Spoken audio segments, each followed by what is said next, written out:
Current holder of that role is Jacob Helberg. Jacob, Mr. Undersecretary, come up.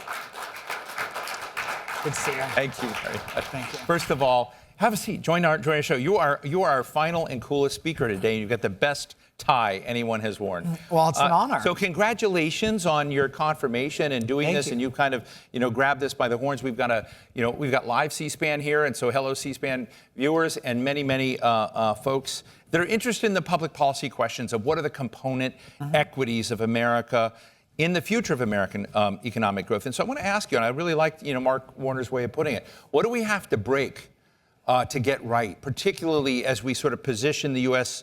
economy as a leading economy in what you do, which is really leading in the world?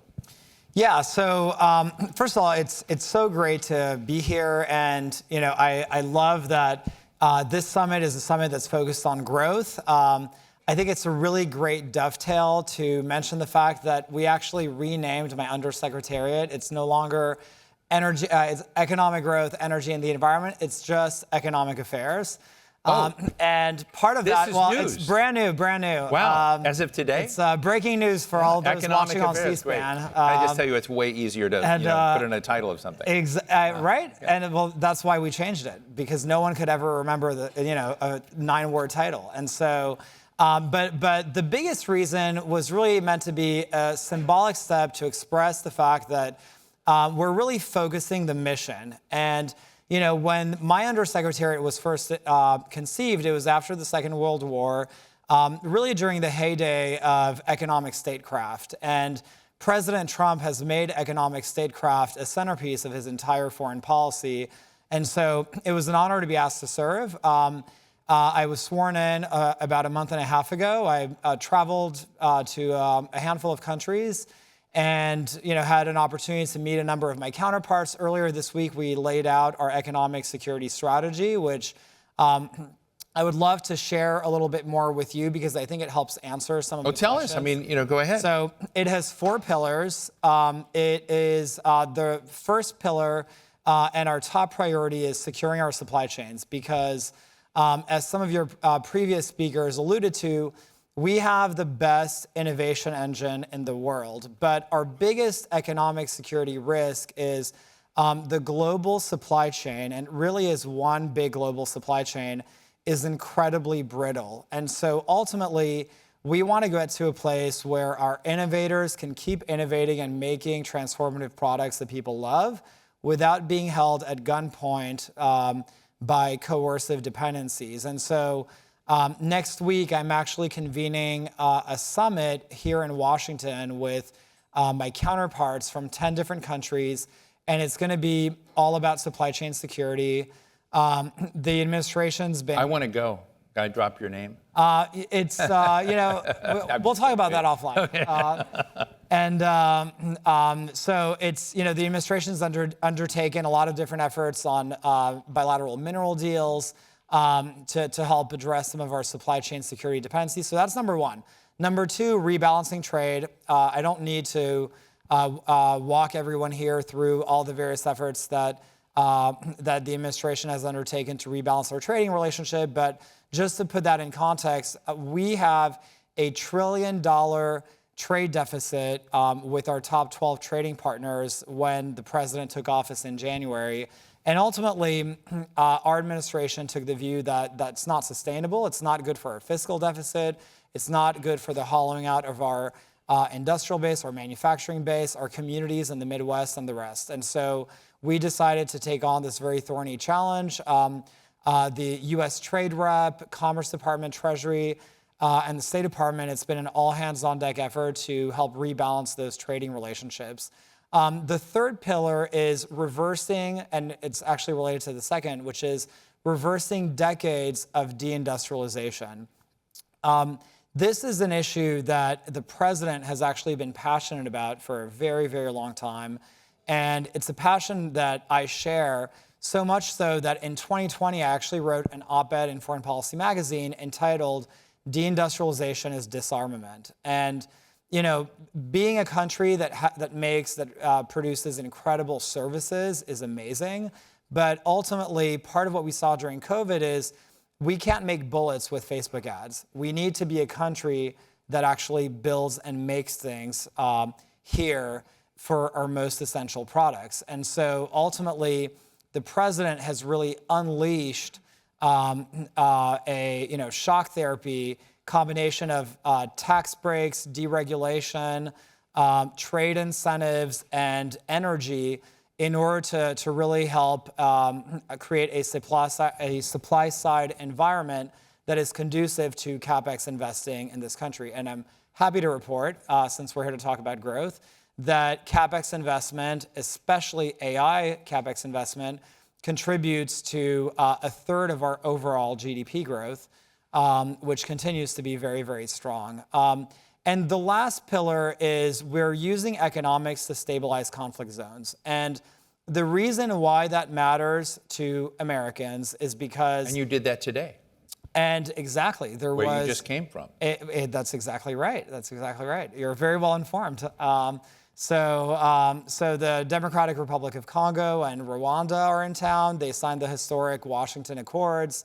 I actually just came from a talk that I was doing with my counterparts from those respective countries to discuss the REEF, which is an economic framework designed to be the implementation of the Washington Accords, which is actually a great example of how we're using economics to help bring political stability to longstanding conflicts. And to put that into perspective as to why Americans should care, we saw after October 7th enormous volatility in the price of oil because there were a lot of concerns that the October 7th attacks and the subsequent war could break out into a broader regional conflict in the Middle East. After Russia's war in Ukraine, we saw the price of wheat go up 20%. And the conflict in the Congo has had a big impact on the cobalt supply chain because the Congo is home to 70% of the world's cobalt. So conflict breeds volatility, which is a tax on the global economy and on American consumers. And that is why we have tried to be very creative with respect to using infrastructure investments to help bring stability back to these conflict zones. Wow, that is a very, very big lift that you're going to be involved. I want to mention to our audience that you founded the Hill and Valley Forum. I think it's when we first met, and I really have huge respect for it. But it kind of created this gap, solved this gap between what was going on in the high octane innovation sector in Silicon Valley and what the public policy world, which is often a lag effect in that area, is doing. And in that world, it very quickly became a national security imperative to get a lot of these issues right. And out of that, this ecosystem. So as you kind of go back and you talk to many of your friends in the Silicon Valley area and the AI area, how are they sensing this moment? Well, it's fascinating because when my book came out in 2021, I lamented the fact that China has civil military fusion and America has civil military confusion. And which was actually the genesis of why myself and along with two other friends from Silicon Valley decided to start the Hill and Valley Forum. And the fascinating thing is, since then, and it's only been 4.5 years, we've actually seen an enormous interest from Silicon Valley in almost all areas of policy. I mean, it's hard to go a single week in Washington without there being some sort of Silicon Valley delegation in town. Whether it's my dear friend Lisa Su, who's a great thought leader in semiconductor manufacturing, or the NVIDIA team. I mean, they're here every week, and it's not just them. It's the model companies. I mean, they are very interested in conversations around large language models. And Sam Altman was at your wedding. He was there. Is he still a buddy? He's a dear friend, and think the world of him. He built an extraordinary company, and he's such a great example of someone who thinks in very long time horizons. It's really inspiring to see the work that he's doing at OpenAI, and ultimately, it's inspiring to see that someone who comes from a small Midwestern town I think everyone could probably relate to the slightly cynical idea, narrative that has been peddled in the press that the American dream is dead, and or it was fashionable for a while for some reporters to say the American dream is alive in China, and it's obviously patently untrue. And to your point, Sam is not just a representation of that, but when you look at what's going on in China, I mean, it's more like the American nightmare over there.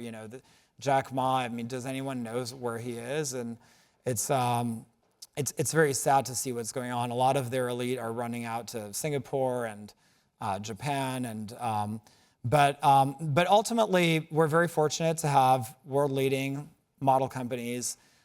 We want to help create an environment that's conducive to exporting the AI stack, because we believe that our companies should be the gold standard.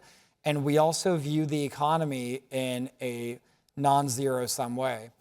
A big difference between America and some of our other competitors out there is that we want a world where the pie grows and a lot of people can benefit, and where there's an ecosystem of new developers that come online and compete with each other.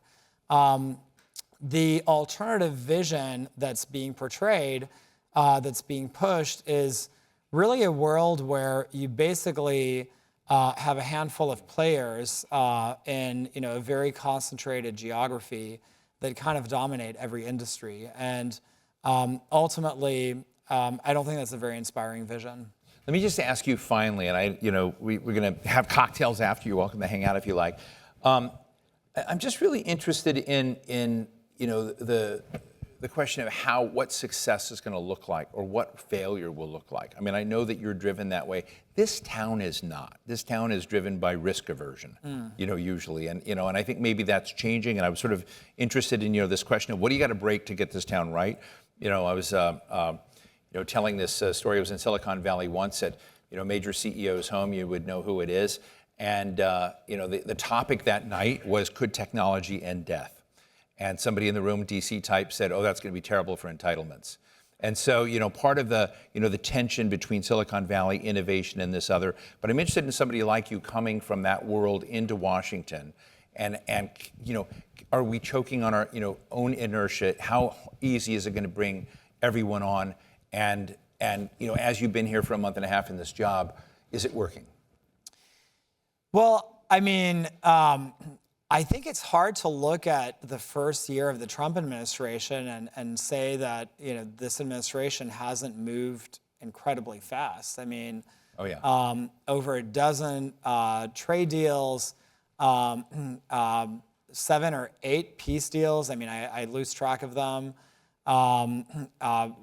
We on my first 2 weeks, I did an economic security declaration with Greece, traveled to 8 countries, met 25 different